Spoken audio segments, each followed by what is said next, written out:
Le replay, ça s'est passé sur Witches Radio. Witches Radio.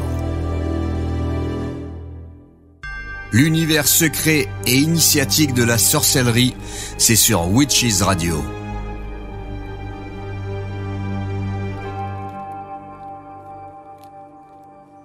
Comment trouver la radio qu'il me faut? Une radio sorcière, mais sérieuse comme il le faut. J'ai enfin trouvé la radio qu'il me faut. C'est Witches Radio. Oui, Witches Radio. Witches Radio, la radio qui va vous enchanter. Eh bien, coucou mes très chers amis, en ce deuxième samedi du mois de janvier, eh bien, on retrouve notre très chère amie Mireille pour cette merveilleuse émission autour de, du tarot de Marseille et de la lame numéro 5. Coucou mes très chères Mimi. Coucou Alina, coucou les witches. Comment ça va donc, ma petite pupuce? Bah écoute, tu le sais, chaque fois que je t'entends, ça va bien. C'est un enchantement et un bonheur permanent avec Mimi Mireille. Yeah! Chaud taquet, t'as vu? Je constate. Alors ce soir, notre très chère Mimi, tu vas donc nous ouvrir les portes de cette fameuse 5e lame du tarot de Marseille. Avant qu'on ne commence, je tiens à remercier Isilionne d'avoir participé à la session numéro 4 sur l'empereur. Il y avait des choses à dire sur l'empereur, n'est-ce pas? Et là, ce soir, tu vas effectivement nous ouvrir les portes sur la 5e lame qui est le pape. Oui, c'est ça, et je profite de cet instant comme toi pour remercier Isilionne qui m'a accompagnée le mois dernier. C'était vraiment très gentil de sa part. C'était mon sauveur, mon empereur du coup, vu qu'on a vu l'arcane 4 ensemble. Oh oui, ton empereur, enchanteur et magique, ça c'est clair. Et on a pu justement diffuser plein de jolies choses aussi lors du réveil des sorcières, justement avec des bêtisiers parce que ça arrêtait pas.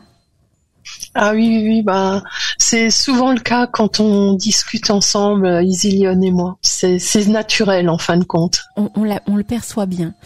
Alors donc pour cette première partie, tu vas nous parler de quoi, ma très chère Mimi? Alors on va faire comme d'habitude. Je vais faire ma petite pas mise en garde, mais mon petit rappel habituel en disant que je tiens à préciser que je ne suis pas tarologue. Le but ici n'est pas de faire des prédictions de tarot, mais de vous renseigner sur les symboles que l'on peut voir sur cette lame. Alors je me base sur mes propres recherches faites par le passé, actualisées concernant le tarot de Marseille. Par contre, Papus, pour moi, reste le maître inconditionnel du tarot et toujours encore en 2023. Et je me baserai aussi sur lui, aussi quelques modernes, parce que je sais que vous préférez les modernes à Papus. Et dans cette première partie, on va voir, comme d'habitude, Alina, déjà ce que l'on voit sur la carte, et aussi la symbolique des couleurs qui sont présentes sur cette lame. Tout à fait, ma petite Mimi. Alors moi, qu'est-ce que je vois? Déjà, je vois que le pape regarde sur sa droite. En tout cas, si je le regarde là, moi, face à moi, je vois effectivement qu'il porte, on va dire, alors je sais pas, c'est pas une épée, mais il porte un objet. Il soutient un objet de sa main droite. Il a sa main gauche avec 2 doigts qui sont relevés, très original d'ailleurs. Qu'est-ce que je pourrais dire d'autre? Il a une très jolie couronne. Alors par contre, on perçoit des mains autour de ses cuisses, notamment une main à droite sur sa cuisse gauche et une main tout en bas. Alors on ne sait pas si c'est sa main à lui ou une autre main venue de l'extérieur. On a l'impression qu'il est entouré, ce pape. Et en plus les couleurs autour donc de cette main et de cette manche représentent la lumière, parce qu'il y a du jaune vraiment qui est présent. D'ailleurs, il y a pas mal de jaune. Alors, on a la sensation que c'est plutôt le rouge ou le bleu qui domine, mais moi, je ressens plutôt que c'est le jaune qui domine. Donc, jaune, symbolisme du soleil, de la lumière, de la paix. J'ai vraiment toutes ces images-là qui me viennent. Je vois à l'arrière donc de ce monsieur, de ce pape, 2 colonnes, bleues, l'une à côté de l'autre, sur chaque côté de son épaule. Mais comme il est assis de côté, c'est vrai que Oui, pour moi, on va dire qu'il a les colonnes donc de chaque côté de ses épaules. Mais par contre, ce qui me perturbe quand même, c'est ses doigts en fait. Hein. Le positionnement de ses doigts, voilà, comme si en fin de compte, il pointait du doigt soit vers le ciel ou soit vers son bâton en fait, hein, ce grand bâton qui tient de sa main droite. Voilà en gros. Premier ressenti, première visualisation, autour de cette 5e lame. Ok, donc je vais te dire ce que j'y vois moi. Alors comme tu l'as dit, hein, on voit un monsieur, hein, c'est un homme, ce pape, hein, avec alors cette grande couronne, comme elle est à plusieurs étages, elle s'appelle une tiare.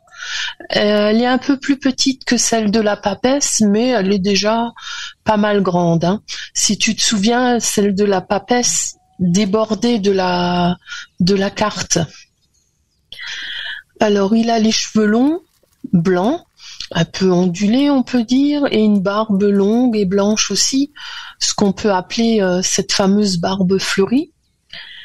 Il a un œil qui regarde droit devant lui et un autre qui regarde sur sa gauche. Alors il porte une longue robe bleue et par-dessus une cape rouge, hein, soulignée d'une parmenture jaune. Les manches de son vêtement sont blanches, si tu le vois bien. Hein. Sa main gauche, il porte un gant jaune. Je sais pas si tu l'avais remarqué. Oui, effectivement, maintenant que tu me le dis, oui, j'ai remarqué. Ah. D'ailleurs, mais pas à droite. Ouais. À droite, on voit bien la peau, la couleur chair. Hein. Et d'ailleurs, on voit bien ses doigts aussi en direction, on ne sait pas. Oui. Et d'ailleurs, sur le gant, il y a un petit symbole. Oui.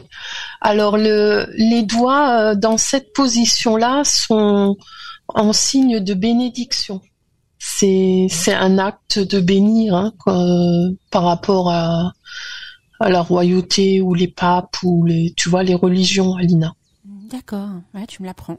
Voilà. Tu vois d'où cette subtilité particulière où tu te dis, oh là, ça te frappe aux yeux quand même de voir ces deux doigts. Alors effectivement, d'habitude, c'est l'index en fait qu'on montre du doigt quand on montre une direction. Et là, on a vraiment, on en a deux quoi. On se dit mais c'est bizarre. Est-ce qu'il y a un lien avec la numérologie, le chiffre 2 ? Tu vois, on se fait tout un film. Hein. Oui, et du coup, ça n'a pas du tout le même sens quand tu fais le décryptage, quand tu sais à quoi représentent ces deux doigts rassemblés, tu vois. Oui. Donc, comme tu l'as dit, il est assis sur un trône bleu. Devant lui, alors, petite subtilité, selon toi, il y a combien de personnages devant le pape ? Alors, si on dit devant, moi je dirais une personne, puisque je vois une main. Parce que tu vois, la main qui est tout en bas à gauche, je sais pas si c'est pas une personne qui est derrière, ou alors, non, c'est pas la main du pape, puisqu'il en a déjà deux. Donc, bah oui. Bah oui. Ah il est particulier le pape, il a 3 mains, tu sais. C'est E.T. le pape. Carrément. J'avais pas fait le rapprochement, mais oui, en fait, il a déjà ces 2 mains qui est présente et qui fait quelque chose. Donc oui, alors moi je dirais en fait j'ai l'impression que cette deuxième main elle est derrière. D'accord, mais pour toi, il y a combien de personnes alors avec le pape ? Je dirais 2 personnes. 2 personnes, d'accord. Alors devant lui, comme tu le dis, on voit qu'il y a 2 personnes de dos qui sont à genoux, on peut dire devant lui. Hein. On dirait qu'ils ont une sorte de tonsure au niveau des cheveux, hein. Tu vois, le rond ou un chignon, on ne sait pas trop. Hein. Ah d'accord. Eh ben tu sais que j'avais même pas vu que ces chignons c'était 2 personnes. Hein. D'accord. Je me demandais ce que c'était, ces petits ronds là qu'on voyait en fait. D'accord, ce sont des cheveux avec des personnes en fait. Voilà. Donc le personnage de gauche, il est vêtu d'une robe jaune surmontée de rouge et il a un chapeau bleu comme tu peux voir. Le personnage de droite porte une cape rouge et on ne sait pas du tout ce qu'il a comme vêtement. Hein. Par contre, petite subtilité que je pense que tu n'as pas remarqué, regarde voir ce bras jaune. En fait, il appartient à aucun des 2 personnages, donc on peut penser qu'il y aurait une 3e personne où l'on voit uniquement le bras qui porte une manche jaune. Effectivement. En fait, il y a 3 personnes. Voilà. D'accord. Tout mon petit piège d'avant. J'espère que tu m'en voudras pas avec mes questions. Pas du tout. Et c'est ça qui est vraiment hallucinant. Comme quoi, on perçoit pas l'image de la même manière, quoi. Pourtant, elle est en grande devant moi. Pour moi, je voyais pas des personnages, hein. En fait. D'accord. Je crois que c'est leurs cheveux qui m'a perturbée, en fait. Pour moi, les cheveux comme ça, c'est pas quelque chose que j'ai l'habitude de voir. Et en fait, on voit effectivement un morceau de leur crâne, en fait. C'est ça, en fait. D'accord. Oui. Moi, je pensais que c'était le décor, je sais pas, du fauteuil ou tu vois. Ok. Alors, petite autre question. Alors, on a vu que il y a 7 couleurs qui sont présentes sur cet arcane, à savoir. Alors, tu as, je vais te les dire dans le désordre, d'accord? Ok. Donc tu as du rouge, du vert, du jaune, du chair, du bleu, du noir, du blanc. Donc les couleurs sont présentes, mais selon la quantité, vu que c'est toujours les mêmes, tu l'as vu depuis le début, selon le contraste de quantité, les couleurs reflètent une autre atmosphère. Et elle est particulière de semaine en semaine. Alors, selon toi, quelle est la couleur que l'on voit le plus, la couleur dominante, celle qui est majoritaire sur cette carte? Je me pose une question, parce que c'est vrai que pour moi, le rouge et le jaune... alors, il y a aussi le blanc quand même, parce que le blanc, dans le fond, est vraiment dominant. On en rajoute sur lui. Je dirais le jaune, le bleu. Ah non, je dirais le rouge. C'est marrant. Je vais te faire mon pronostic, je sais pas ce que tu en penses, mais pour moi, la couleur dominante, la première est la blanche. La couleur blanche. Ensuite vient le bleu, parce que son habit est vraiment très grand. On le retrouve sur le trône et sur le chapeau. Ouais. Ensuite vient le rouge, avec sa cape le vêtement, la cape des 2 personnages, plus celle du personnage de gauche qui a également du rouge.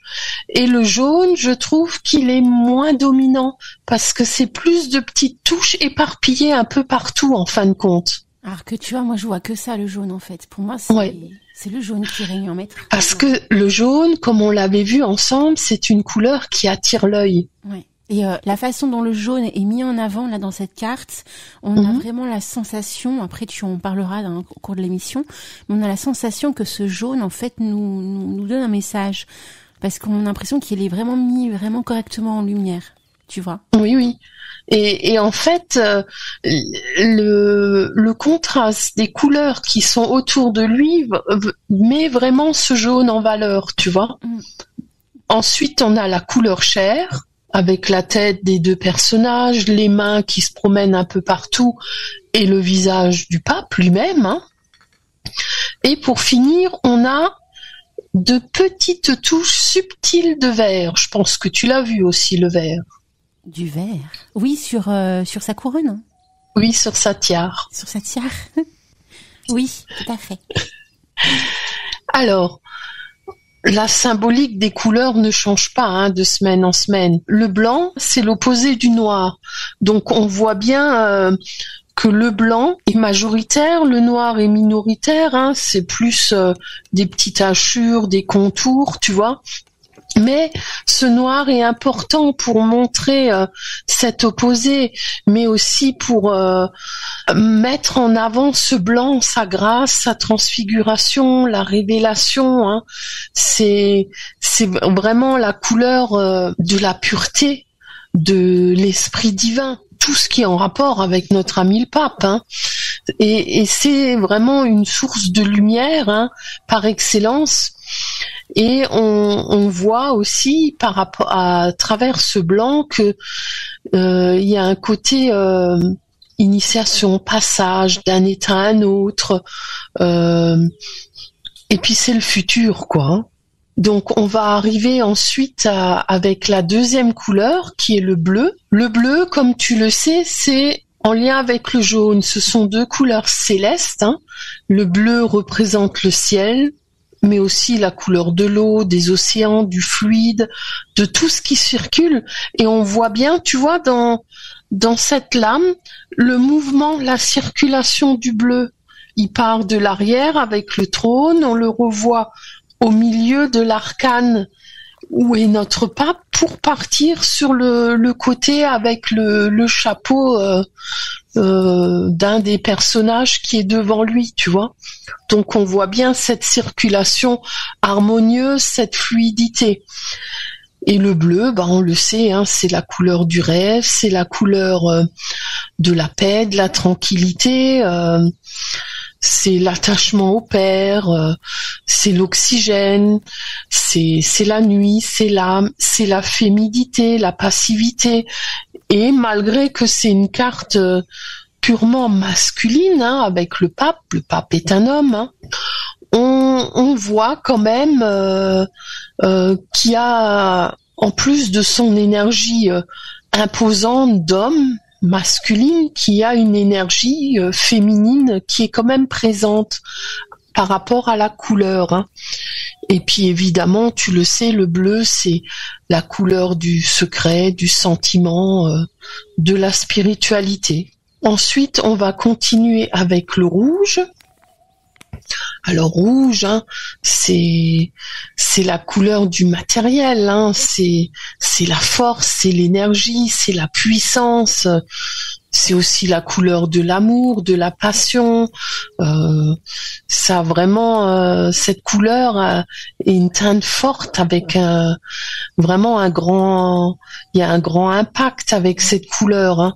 Et on se rend bien compte aussi qu'avec le rouge, on est dans le côté, on va dire, du masculin, tu vois. Donc ça contrebalance cette histoire au niveau de la couleur, tu sais, entre le masculin et le féminin que je te parlais justement avant. Tu vois, avec on voit avec cette force, cette énergie, que le masculin est fortement présent aussi dans cet arcane, tu vois. Les deux sont là. Et puis tu le sais, c'est la couleur du sang, donc par extension de la couleur de la vie.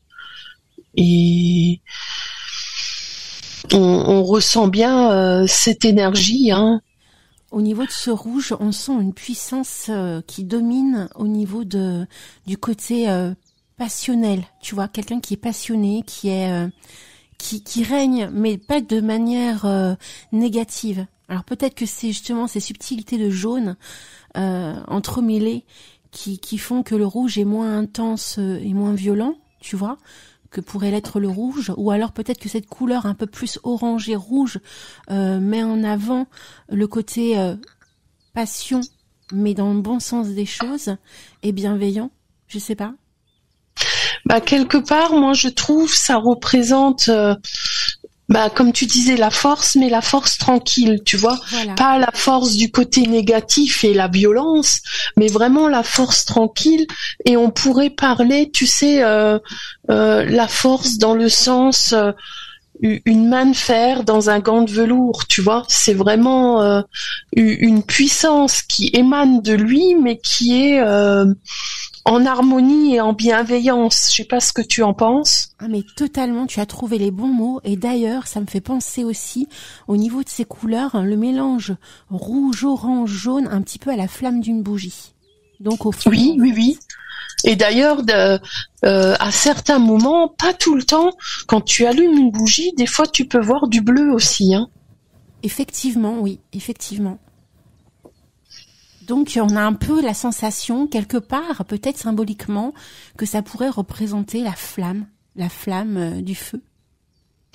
Oui, la flamme du feu, la flamme de l'énergie, de la puissance, de la vie, quelque part.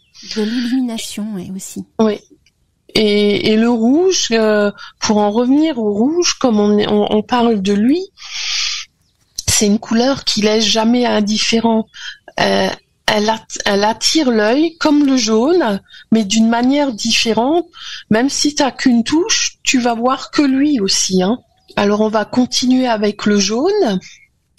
Alors le jaune, c'est la couleur du soleil, la couleur de la chaleur. C'est la couleur de la lumière, du mouvement. Ça peut être l'explosion.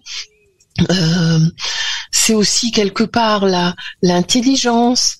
C'est la couleur des rois, du divin. Le divin, tu vois, il est nouveau là.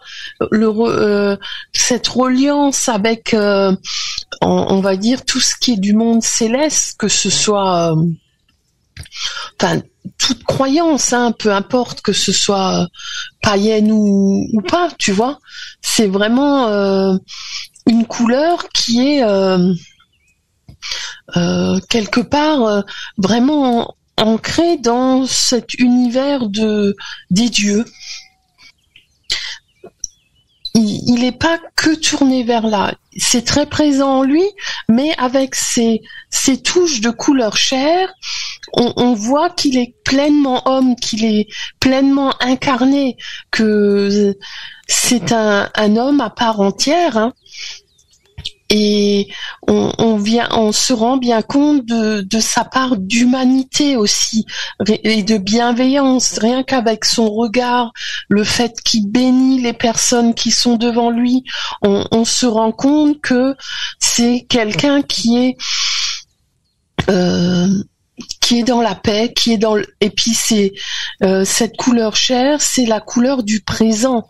Donc avant, je te disais qu'il est tourné vers le futur avec le blanc, mais il est aussi bien présent, il est ancré dans la matière, il est là. Et puis on a ces petites touches de vert. Alors le vert, c'est quoi? C'est du bleu et du jaune. Donc on a la réunion de la nuit, de l'âme, du féminin, de la passivité, de la couleur du secret, du sentiment, de la spiritualité, alliée au soleil, à la chaleur, à l'intelligence, les rois, enfin, c'est la couleur des rois, du divin, comme on le disait avant. Donc, c'est l'alliance de ces deux couleurs qui vont former le vert. Et plus il y a de bleu, plus le vert sera foncé. Et là, on se rend compte que sur cette lame, ce vert est vraiment très foncé. Donc, on voit bien le côté, on ne sait pas tout, le secret, la nuit, qui est fortement présent, l'âme, le spirituel, tu vois. Et le vert, ce vert foncé, il nous rappelle quoi? Quelque chose qu'il y a eu il y a pas longtemps, la couleur du sapin, de l'arbre de Yule, tu vois, qui est un symbole d'immortalité, mais quelque part, c'est le cycle éternel de la nature, c'est la fertilité, c'est le renouveau, c'est l'espoir, c'est la vie. Mais quand je vois cette image, je pense à un Merlin l'Enchanteur, je pense à un homme qui a de l'expérience. Et chez nous, en fait, celui qui me fait penser à Merlin, chez Witches Radio, c'est Mandala. Complètement. On est d'accord. Ça pourrait être son énergie, je pense. Autant toi, celle de l'impératrice, et lui, le pape. On est d'accord, hein, c'est vraiment ce que je ressens en regardant la carte. Et tu vois, ce vert aussi, quand tu prends l'énergie au niveau des plantes, de la nature, tu vois que l'hiver, le seul arbre qui est toujours vert, qui est vraiment fortement prononcé, c'est le sapin, c'est le cyprès, c'est vraiment ces arbres qui ont ce symbolisme d'immortalité et de savoir quelque part, vu que c'est une éternelle reconnaissance et recommencement, renaissance aussi, et qui est le cycle de la vie. En fin de compte, c'est la vie, point. Eh bien, merci ma très chère Mimi pour cette première partie autour de tout ce que l'on voit autour de cette lame numéro 5 et des couleurs qui y sont associées. Et on va faire une petite pause musicale. Est-ce que ça te tente? Avec grand plaisir, Alina. Et donc pour cette deuxième partie, on va découvrir après coup les chiffres. Comme à l'accoutumée, vous savez, ça fonctionne couleurs, chiffres, objets et symbolismes autour de l'hébreu, vous le savez. Et enfin, conclusion, dernière partie, c'est le message de la carte. Et avec aussi toutes les petites subtilités que tu nous rajoutes, notamment avec la lithothérapie. Et aussi les sons, on n'oublie pas les sons. On se dit à tout à l'heure, Mimi ? C'est tout à fait ça, et à tout à l'heure, Alina. Witches Radio réveillera la sorcière qui est en toi. Witches Radio. Annonce Witches Radio. Tous les mercredis après-midi, de 14h à 16h sur witchesradio.fr, retrouvez le replay de toutes les émissions du vendredi soir en compagnie de Mandala Chakra et de sa team. Le replay, ça s'est passé sur Witches Radio. Witches Radio. Comment trouver la radio qu'il me faut? Une radio sorcière, mais sérieuse comme il le faut. J'ai enfin trouvé la radio qu'il me faut. C'est Witches Radio. Oui, Witches Radio. Witches Radio, la radio qui va vous enchanter. Eh bien, recoucou mes très chers witches, on se retrouve pour la deuxième partie donc de cette lame numéro 5 et je suis toujours en compagnie de notre très chère amie Mimi Mireille. Donc ma très chère Mimi, donc pour cette deuxième partie, donc tu vas nous décortiquer évidemment tout ce qui est en lien avec les chiffres qu'on retrouve dans cette lame. Oui, c'est tout à fait ça. Donc, j'ai relevé quelques chiffres et on va commencer par le chiffre 1. Donc, il y a un pape, par exemple, il a une tiare, une férule, etc. Donc, le 1 est le règne du minéral. C'est, en fait, on voit qu'un trait quand on le dessine, le 1, ce qui implique l'immobilité. C'est l'apparition, c'est le commencement dans la matière. Il est juste là. C'est le premier stade qui indique la présence. Et bon, tu le sais, j'en avais déjà parlé plusieurs fois. C'est selon les religions monothéistes, polythéistes, peu importe lesquelles. Si on va voir au niveau des Celtes, ils érigeaient un menhir. Si on va voir nos amis catholiques, on a un clocher dans l'église du village. C'est toute cette aspiration, cette volonté d'aller vers le haut, vers l'élévation pour viser le ciel. Peu importe la religion et ce qu'on utilise pour favoriser cette aspiration, cette hauteur vers le divin. Alors c'est également le 1 est en lien avec la création dans l'amour. On peut dire que le 1 est tout et tout est 1. Alors chez nos amis kabbalistes, on l'avait vu, Alina, je pense que tu t'en souviens, avec la lettre Aleph, qui représentait notre ami le Battler dans la toute première émission qu'on avait fait ensemble. Et notre ami le Battler, qui était le 1, il était aussi le commencement. Je pense que tu t'en souviens bien. Oui, tout à fait. Et puis, chez nos amis les francs-maçons, tu as l'œil qui est au centre du delta lumineux. Alors, Isilion nous a bien expliqué ce fameux delta lumineux le mois dernier. Autrement dit, il y a un œil et c'est l'œil de la conscience, c'est l'œil qui voit tout. Donc maintenant, on va aller au niveau du 2. Alors le 2, j'ai fait en référence aux 2 colonnes qui sont derrière le pape, tu vois. Alors le 2, c'est quelque part soit la dualité, la rivalité, l'amour, l'amitié. En fait, le 2 est double. C'est à la fois positif et négatif.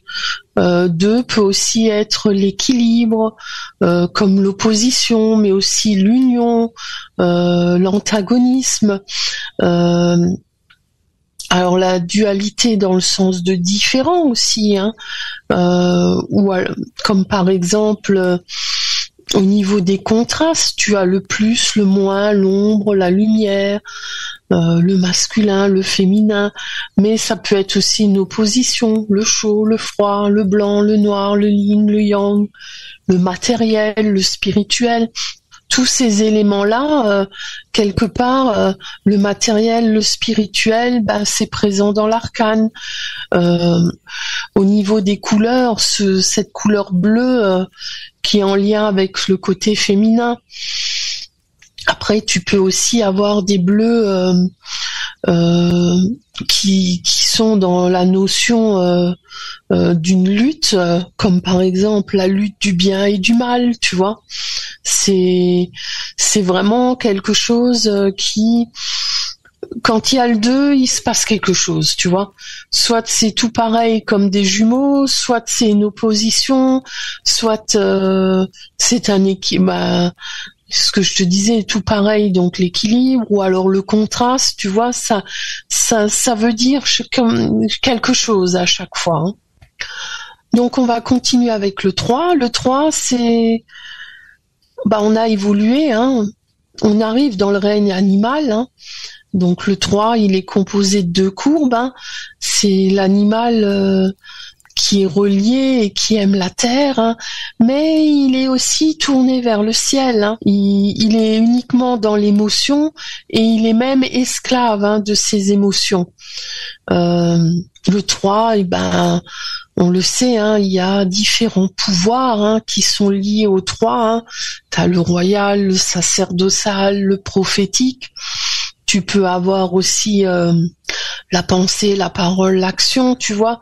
Il y a toujours cette trinité qui représente quelque chose. Hein. Au niveau de nos amis les kabbalistes, le 3, c'est le guimel. Hein. On l'avait vu ensemble. Hein. C'était ce 3 qui érige la loi essentielle qui est l'esprit actif qui crée, le corps est passif, il est créé, et l'âme est à la fois active et passive, hein, qui est placée dans un état intermédiaire. Hein. Et puis on a au niveau des francs-maçons la correspondance entre l'apprenti, mais aussi le nombre de coups qui est frappé à la porte. Hein. Tu te souviens, on l'avait fait ensemble. Hein. Inconsciemment, on en frappe toujours 3. Hein. Et puis t'as les 3 loges, t'as la triple accolade, la triple acclamation.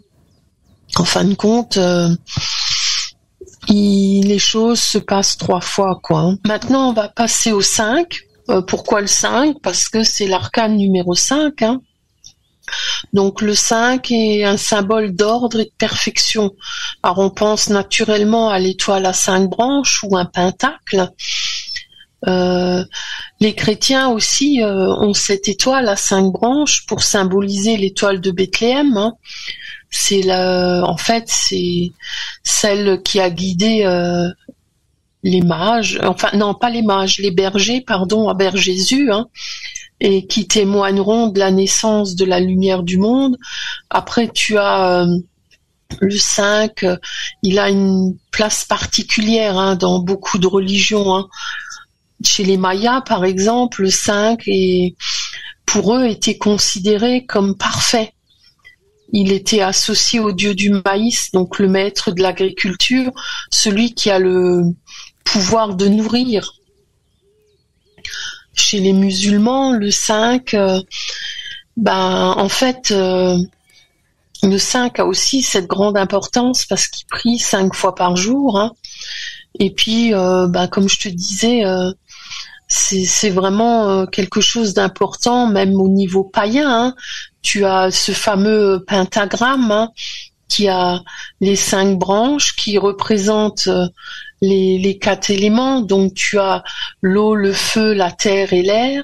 Mais il y a un 5e qui se rajoute, c'est l'esprit divin créateur, le souffle. Peu importe comment que tu le nommes, donc le souffle, ce sera plus dans les religions judéo-chrétiennes, tu vois. Mais par contre, il a cette place qui est importante, le cinquième élément, qu'on peut nommer esprit par exemple.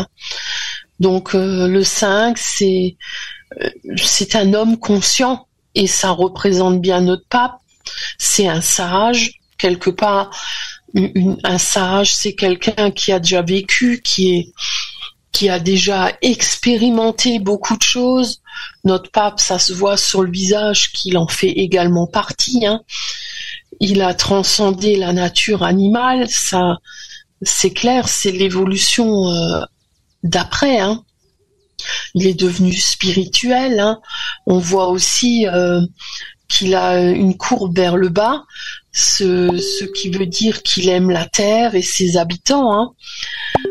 C'est aussi le symbole de l'homme avec les bras et les jambes écartés. Tu sais, le fameux symbole de Léonard de Vinci, là, l'homme de Vitruve. Et si tu regardes dans le plan, à la page, je sais plus, 12, non pas 12, enfin bref, peu importe laquelle, si tu traces sur la représentation de l'homme de Vitruve, tu peux retrouver un pentacle. Tu as en fait les deux axes horizontal et vertical, en passant par le centre, qui symbolise l'ordre et la perfection, et tu peux découvrir qu'il l'a formé comme un pentacle, cet homme de Vitruve. Effectivement. Et pour en revenir au pentacle, donc le pentacle, c'est donc le pentagramme, donc l'étoile à 5 branches plus le cercle, pour pas qu'on qu'on se trompe entre les deux. Et le pentagramme, c'est uniquement l'étoile à 5 branches. Voilà. Petite subtilité, soit dit en passant, mais c'est important de mettre un petit peu les bases, surtout si on a des witches qui débutent. Oui, c'est bien que tu as fait cette précision. Ah oui, alors je voulais juste te demander une petite chose. Oui. Est-ce que tu utilises au niveau du symbolisme la numérologie également ? C'est-à-dire, est-ce que, alors quand je te parle de la numérologie, est-ce que tu penses au chemin de vie notamment dans ton symbolisme, ou c'est vraiment marqué sur un autre type de symbolisme lié à Papus ? Alors c'est pas lié à Papus et c'est pas lié au chemin de vie. D'accord. En fait, j'ai pris mes références dans un livre de symboles. Tu sais, je l'ai mis en bas dans les sources. C'est le dictionnaire des symboles de Jean Chevalier et Alain Gerbranc aux éditions Robert Laffont, Jupiter bouquin que j'utilise principalement. Et après j'ai d'autres livres, d'autres auteurs qui parlent de symboles aussi, mais je me suis pas attardée plus que ça par rapport au chemin de vie. J'étais aussi puisée chez Bernard Werber, tu le connais aussi, Oui. Et pour des auteurs, on va dire plus contemporains, tu vois. Mais j'étais pas spécialement allée voir le chemin de vie. D'accord. Si jamais ça intéresse les witches, ils peuvent également utiliser le symbolisme des chemins de vie. Et moi, j'ai vu des petites choses, des petites subtilités pour le chiffre 5 sur le site clédutarot.com. Donc clé, C-L-E-S, du tarot, tout attaché.com. Dans l'onglet le pape. Et là, l'auteur nous explique des petites subtilités autour, mais du chemin de vie numéro 5 en relation avec le pape. Donc voilà, pas forcément qu'on en parle ce soir en décortiquant ce site-là, mais on peut apporter peut-être une vision complémentaire. Si jamais ça intéresse les witches, je transmettrai le lien dans le chat, notamment, ou alors vous ferez vos propres recherches de votre côté. Donc voilà. Donc c'est ainsi que s'achève cette deuxième partie du décortiquage de cette lame numéro 5. On va faire une petite pause musicale et puis après quoi on se retrouvera pour la partie numéro 3 autour des objets et donc de l'hébreu. Comme à l'accoutumée, vous savez, chaque partie est divisée par rapport à une thématique. Donc on se retrouve juste après cette petite pause musicale. Voilà, ça te va ? Oui, avec grand plaisir, Alina. Eh bien écoute, parti pour la petite pause et on se dit à tout à l'heure. À tout de suite. L'univers secret et initiatique de la sorcellerie, c'est sur Witches Radio.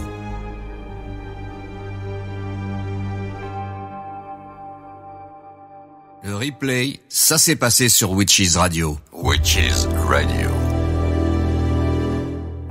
Comment trouver la radio qu'il me faut? Une radio sorcière, mais sérieuse comme il le faut. J'ai enfin trouvé la radio qu'il me faut. C'est Witches Radio.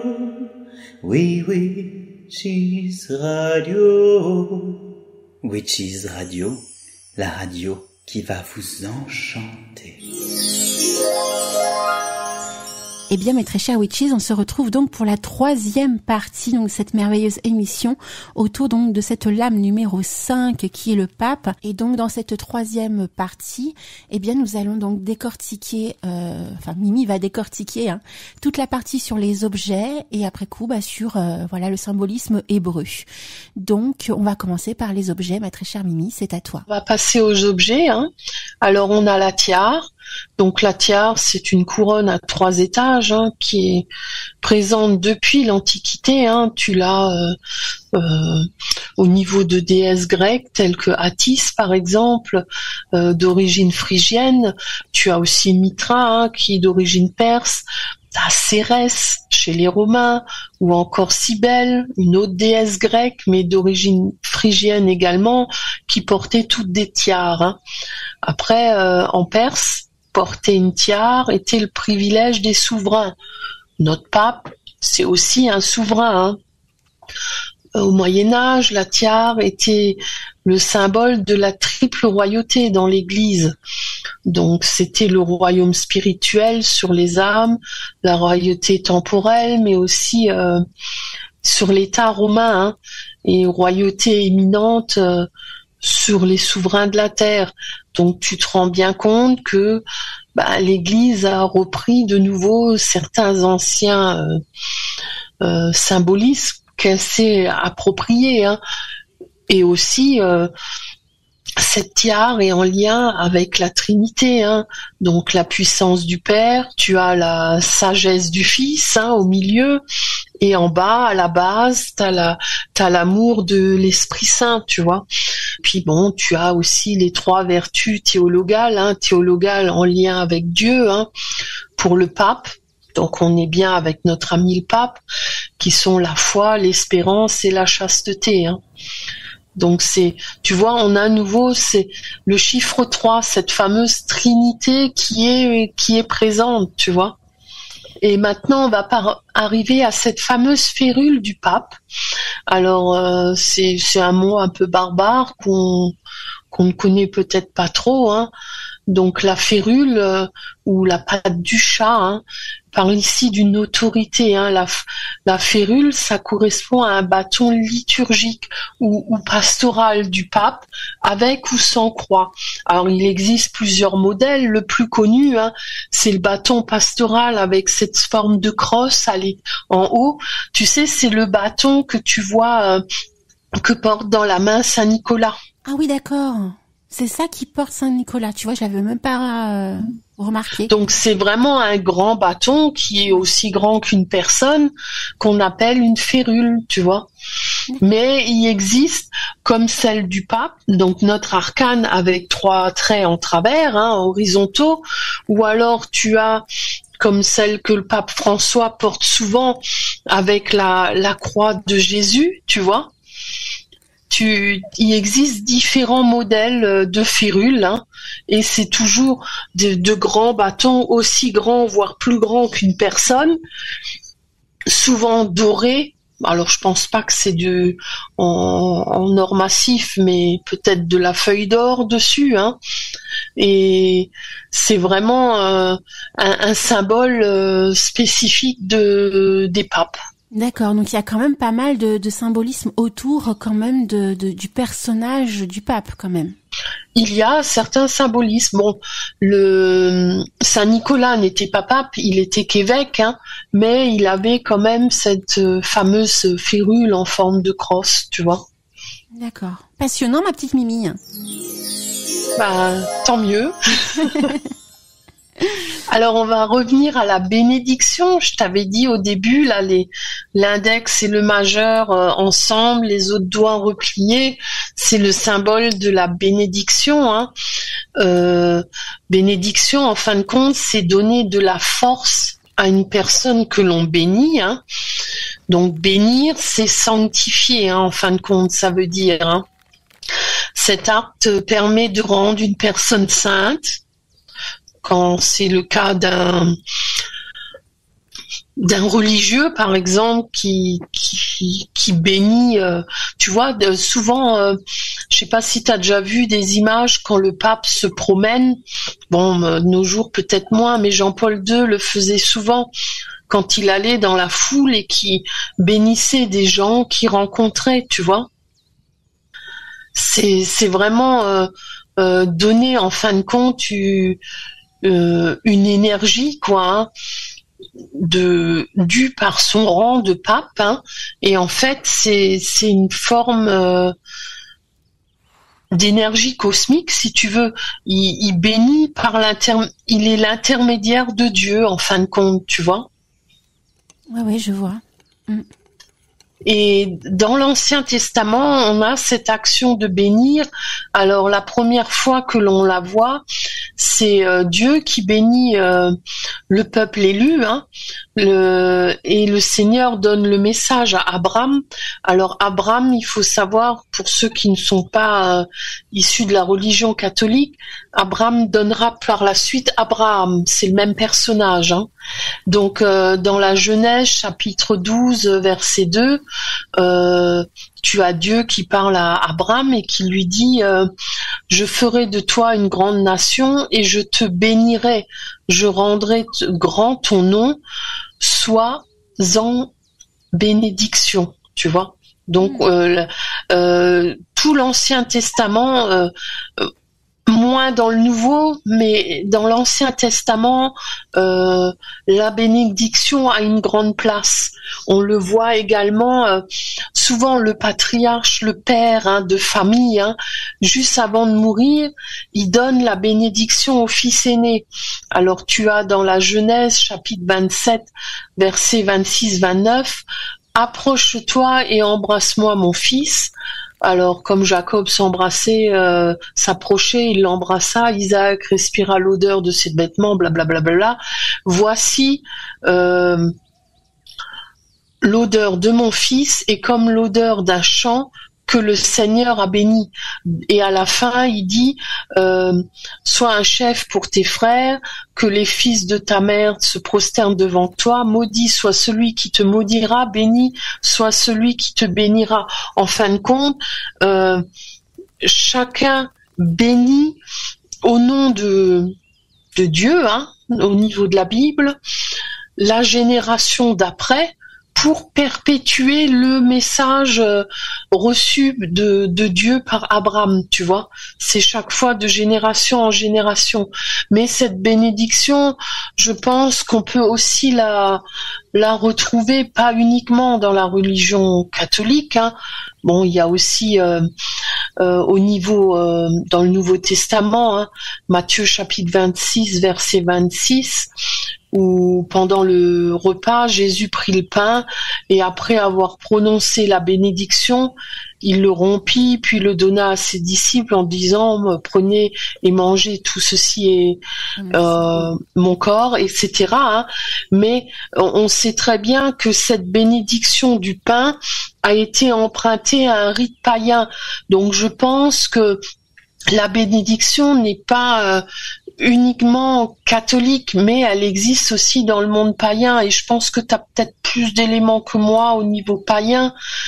Alors moi personnellement, je suis pas du tout dans l'univers, on va-t-on dire, de la pratique liée au catholicisme, hein, christique, parce qu'on a quand même des witches, hein, qui ont une particularité à ce niveau-là.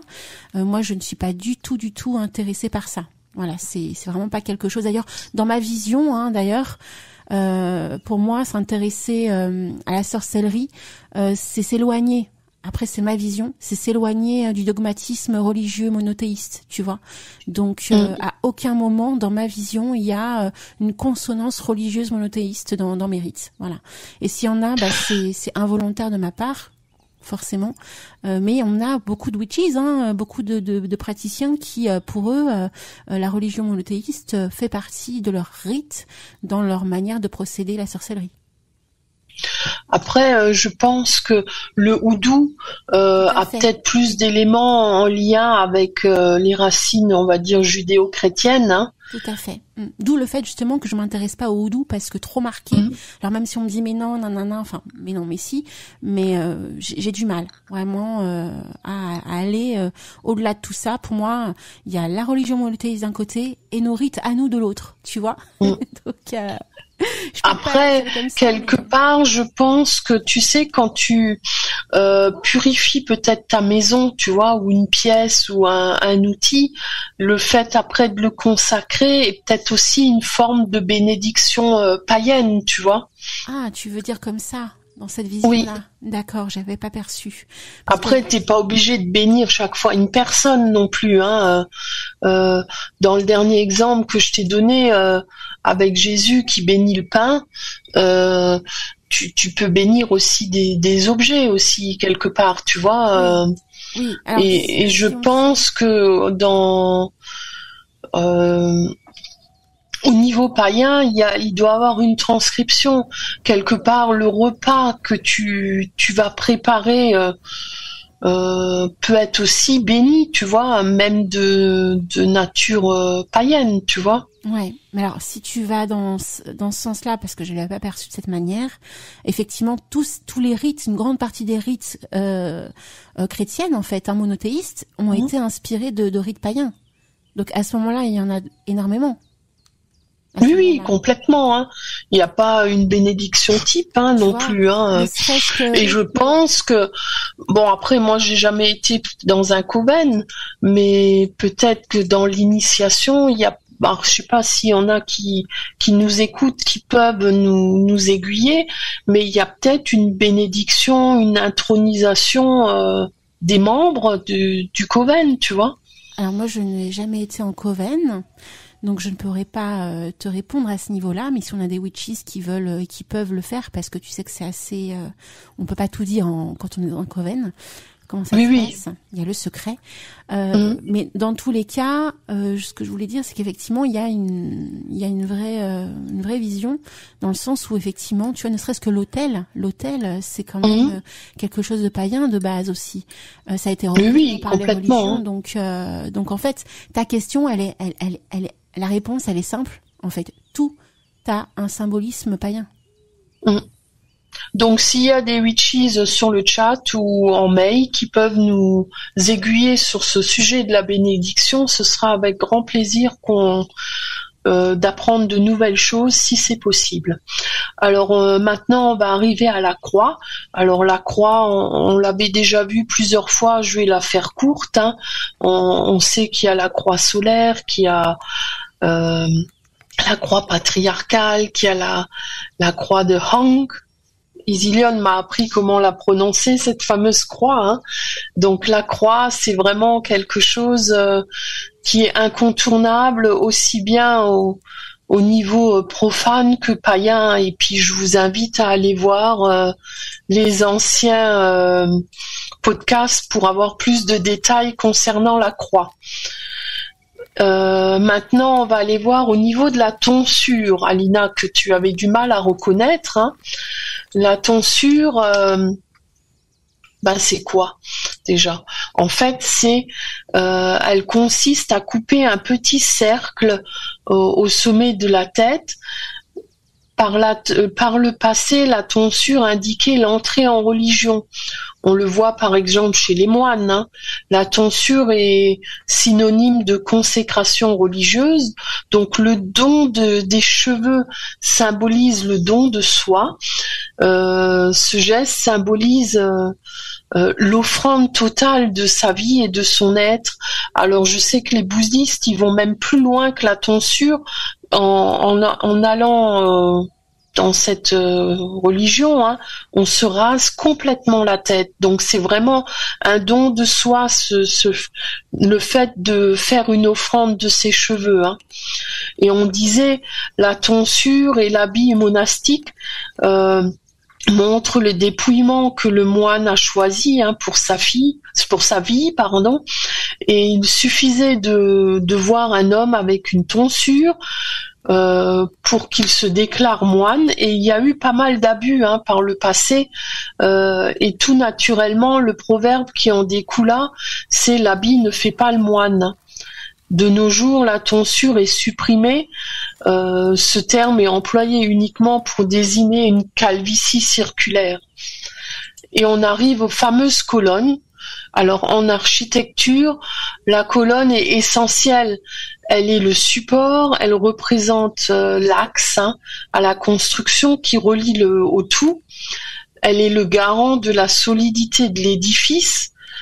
Et en supprimant une colonne, ou s'il y en a une qui casse par exemple, ce sera en fait détruire tout l'édifice.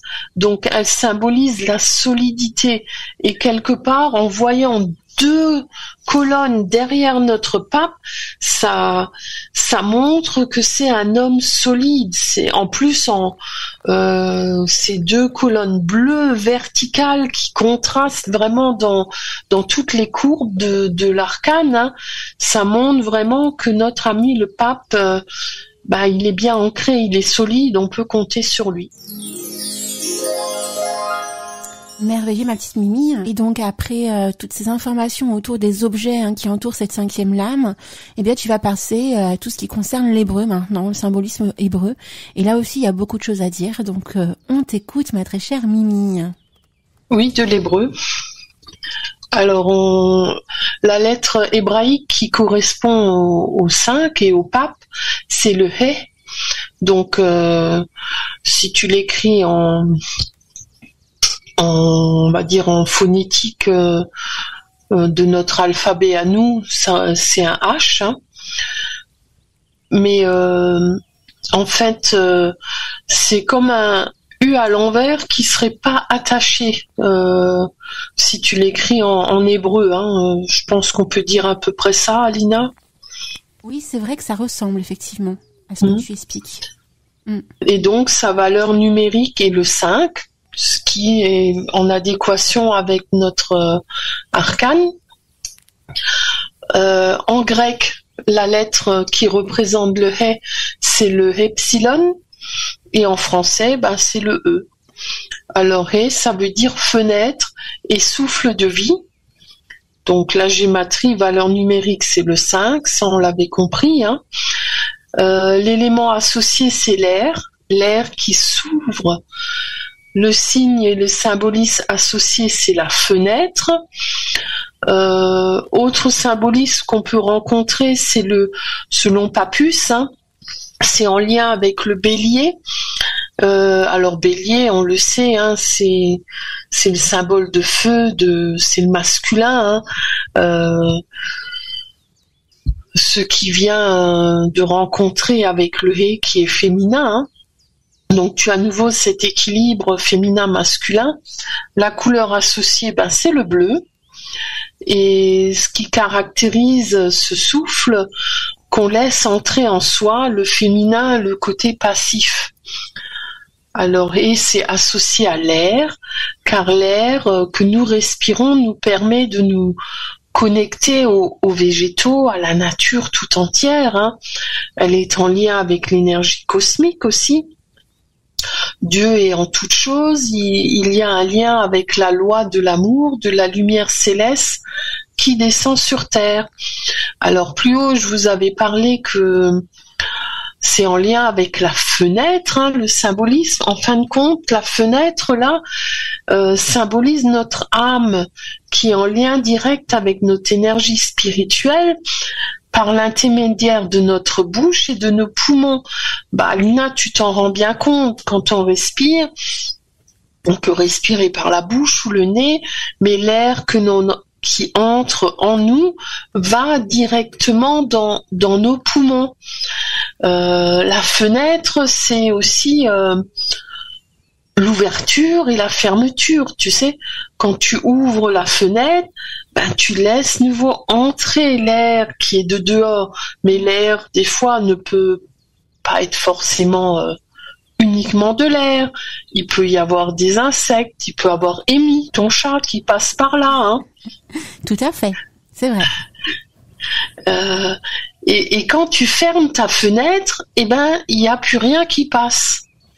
Donc on peut dire que c'est une sorte de frontière entre notre côté intime, tu vois, notre intimité, ce qui est chez nous, chez toi, notre intérieur, tu vois, et le dehors, l'extérieur. Par contre, contrairement à la porte, qui est souvent en bois, en plastique, en métal, enfin peu importe la matière, la porte, elle est opaque. On ne voit pas ce qui se passe de l'autre côté de la porte, dans un sens ou dans l'autre. Sauf s'il y a une fenêtre de nouveau dans la porte, mais c'est de nouveau pas une porte simple, tu vois. Alors que la fenêtre, même si qu'elle soit ouverte ou fermée, même si elle est fermée, il y a du verre, il y a une partie transparente. Donc on peut voir ce qui se passe dehors et inversement. On peut voir ce qui se passe à l'intérieur aussi. Donc on peut voir ce qui se passe même si c'est fermé, contrairement à une porte. Il y a toujours une ouverture sur un autre monde. Et on peut aussi parler de la fenêtre, mais alors là c'est beaucoup plus symboliste que ce que je viens de dire, que le côté terre à terre, hein. On peut aussi parler d'une ouverture de conscience avec la fenêtre, hein. Alors on va arriver au hé, qui est féminin, qui est passif, donc en lien avec cette 5e lettre, hein, de l'alphabet, hein. En fait, c'est le souffle divin qui est en nous. Donc le passif est là. Il est en lien avec le lâcher prise. En fin de compte, tu vois, c'est pas un passif dans le sens négatif, hein.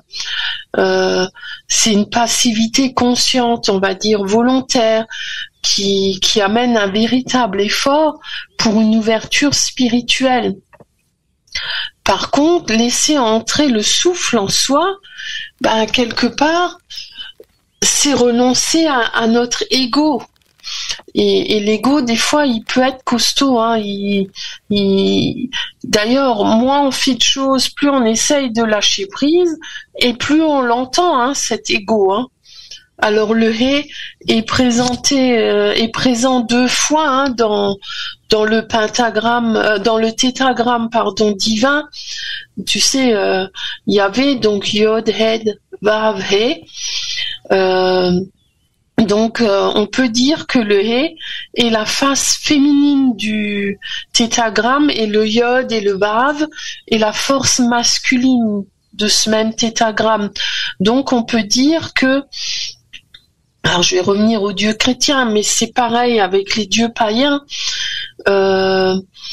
cette double notion de féminin et cette double notion masculine dans le nom de Dieu, c'est l'union du masculin et du féminin qui forme le divin en fin de compte, hein. Et alors je t'ai remis un autre pentagramme cette fois-ci pour te montrer à nouveau l'étoile à 5 branches qui correspond également à cette lettre Hé, qui est l'air, la terre, le feu, l'eau et l'esprit, hein. On a dans ce cas-là, le 5 évoque également le 5e élément. Alors là, on parle d'esprit, mais on peut aussi parler du côté de l'éther ou de la quintessence, hein, qui est un élément subtil, instable et de nature céleste. Donc, et comme je te disais avant, le Hé, c'est la couleur bleue, hein, c'est l'atmosphère aussi de la planète Terre, hein. Selon Papus, en astrologie, c'est le Bélier. Donc le Bélier est en lien avec la planète Mars. Et Alina, tu peux peut-être nous parler un peu plus de cette planète Mars ? Mars, c'est quand même un signe de feu. Donc, je ne suis pas surprise de retrouver, en fin de compte, le symbolisme de Mars autour donc du pape. Quand on voit effectivement tout ce jaune qui est mis en lumière, tout ce côté chaleureux qui est aussi mis en lumière, je ne suis pas surprise de voir cet élément feu dominer cette carte. Même si on a quand même la sensation que là on a un Mars qui est quand même beaucoup plus bienveillant. Il n'y a pas la dureté que l'on peut effectivement ressentir quand on pense à Mars, qui est quand même souvent dans le côté je suis dans l'action, j'y vais, je suis à fond. Là on a quand même un Mars qui est quand même beaucoup plus bienveillant, plus on va dire plus dans. Tu disais tout à l'heure le mot, je me souviens jamais. La force tranquille. Voilà, la force tranquille, merveilleux Mimi. C'est un Mars en force tranquille, donc c'est ça qui est magnifique. Donc il y a aussi tout un lien autour de Mars, bien évidemment, qui font que quand on pense à Mars, on pense à tout ce qui est projet, on pense à l'opposé aussi. Le Mars est à l'opposé de la Balance, donc il y a vraiment toutes ces subtilités qui fait que quand on ressent Mars en astrologie, on peut se rendre compte effectivement qu'il y a une adéquation qui se met en place autour, bien évidemment, du pape, mais du côté bienveillant de la chose. Est-ce que tu ressens un peu la même chose au niveau de tout ça? Parce que quand même Mars, il y a aussi un symbolisme assez fort au niveau de l'action qui se met en place. Oui, quelque part, je te dis, cette force tranquille, elle émane de lui.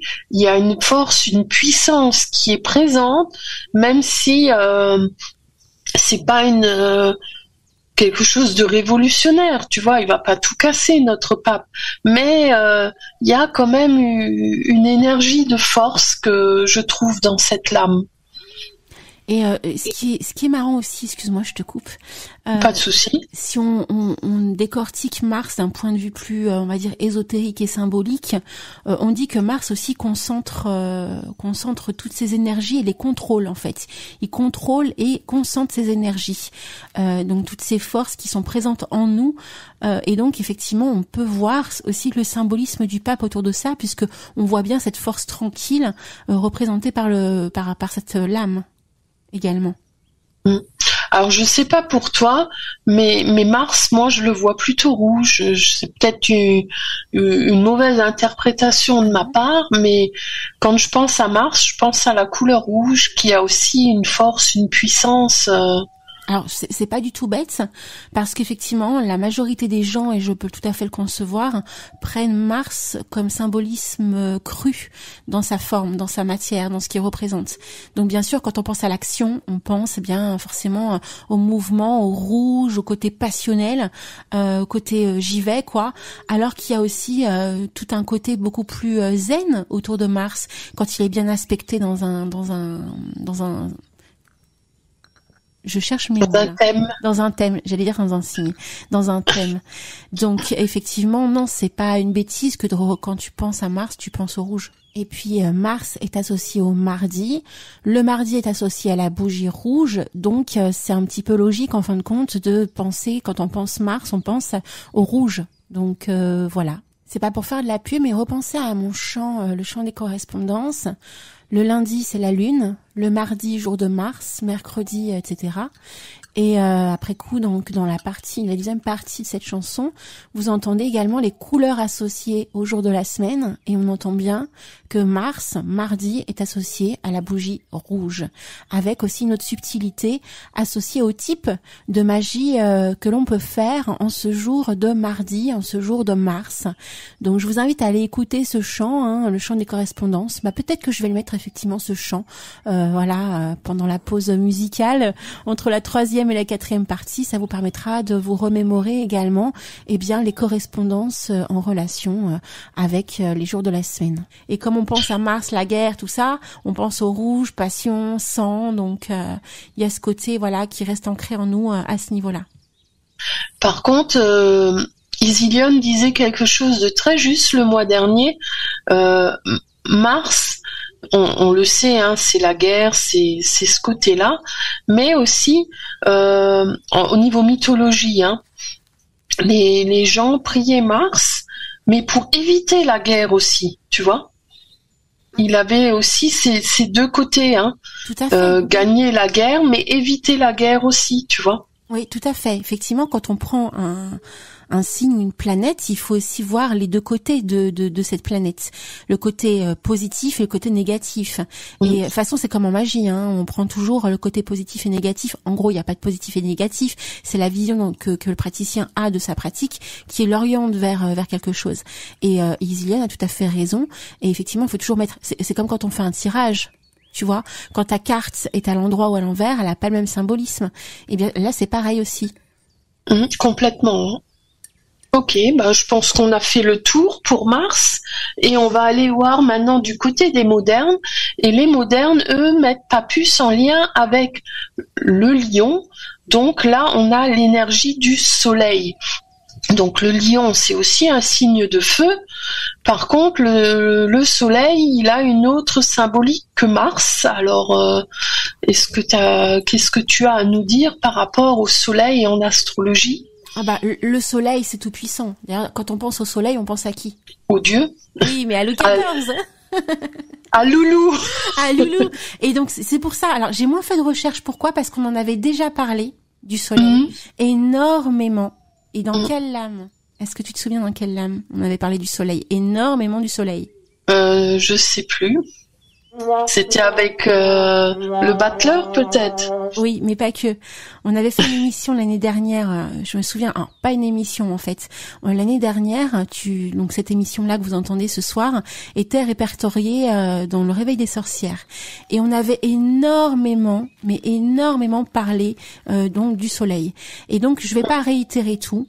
Parce que il y a tellement de choses à dire en fait sur le soleil que je vais plutôt inviter les witches à écouter les podcasts autour donc de cette lame. Moi, je pensais que tu me parlais des lames de cette année. C'est pour ça que j'étais un peu perdue là avec ta question. Donc non, et je rassure les witches, je rajouterai ce petit complément dans la description de l'article quand on aura diffusé bien évidemment cette émission sur notre site officiel witchesradio.fr dans l'onglet podcast. Je vous donnerai les liens où on parle effectivement à fond du soleil et vraiment on s'étanche. Hein. On s'épanche sur la question. Donc je me suis dit ça sert à rien de faire un doublon, surtout que l'émission de ce soir est déjà assez intense, elle est plus longue que prévu, tu vois, pour te dire. Ouais. Oui, non, c'était quelque chose de plus court. Mais tu vois, maintenant, le soleil, moi, je pense à cette couleur jaune, pas parce qu'on le dessine jaune dans le ciel, hein, mais l'énergie, tu vois, je la ressens jaune par rapport à Mars, où je la ressens rouge, et on se rend compte dans notre lame que le rouge est présent mais contrebalancé avec du jaune, tu vois. Et je trouve que les deux énergies lui vont bien au pape. Je sais pas ce que toi t'en penses. Ah mais totalement, parce que le symbolisme même de cette carte montre bien qu'il est puissant, qu'il est tout puissant, qu'il est le soleil lui-même qui rayonne. Mais attention, pas dans la la mauvaise partie des choses, au contraire dans la bonne partie des choses. Parce qu'encore une fois, il y a un côté très bienveillant qui est là, qui sommeille, qu'on voit, qui est palpable. Et donc il est dans la meilleure partie donc de ce soleil qui rayonne, parce qu'on en avait parlé, je sais pas si tu te souviens, hein, mais on avait beaucoup penché sur le fait que le soleil aussi pouvait être quelque chose de très sombre. Je me souviens vraiment de ça, hein, de ce passage-là de l'émission. Et là par contre, au contraire, on a un soleil qui rayonne dans son illustration, dans son symbolisme. Donc il est vraiment à mon sens, le contraire de ce qu'on disait la dernière fois autour de lui. Et moi je pense que c'est le bleu qui fait que le soleil a son rôle de soleil bienveillant, tu vois. Ah oui, pas bête, parce qu'effectivement, le bleu du ciel, en corrélation effectivement avec le soleil dans le ciel. Effectivement. Bien Mimi, effectivement je perçois mieux maintenant. Ah, il y a aussi autre chose aussi que je ressens, parce que ce bleu roi, tu sais Jupiter, le bleu roi, le bleu des monarques, il y a aussi peut-être ça que je perçois aussi dans le côté bienveillant. C'est possible, hein.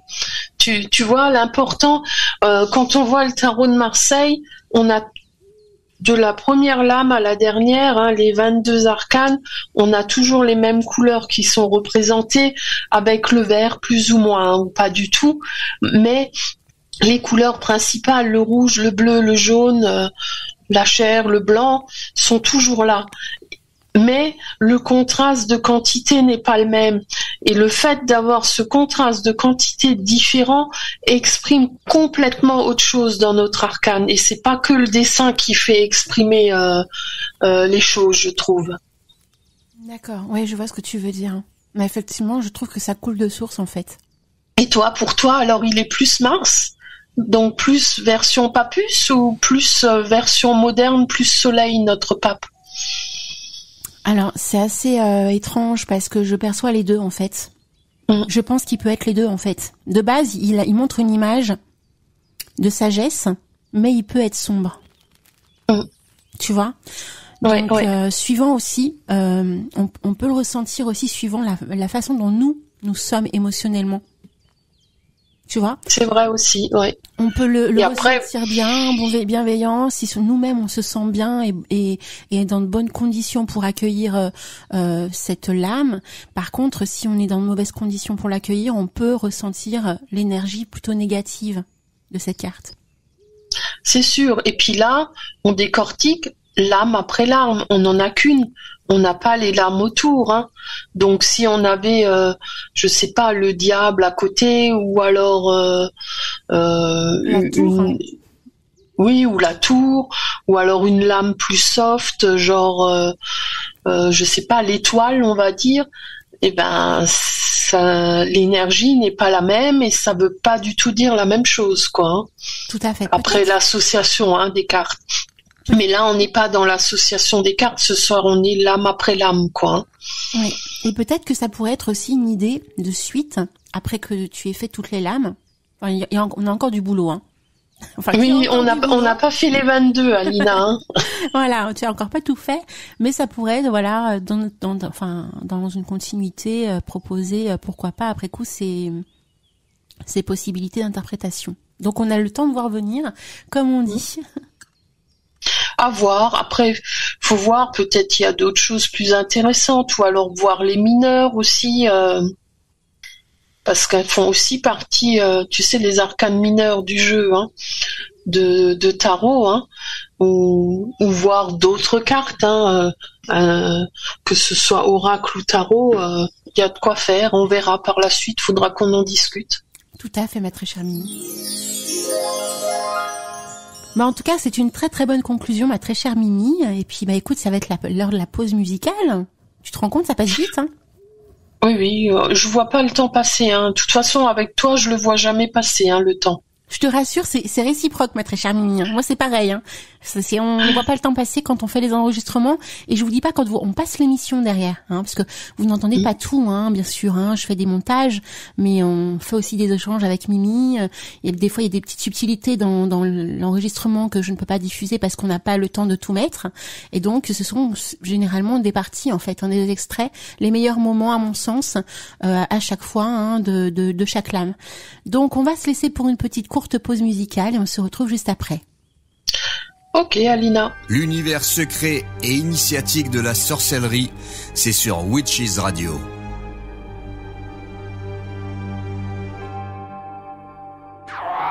Annonce Witches Radio.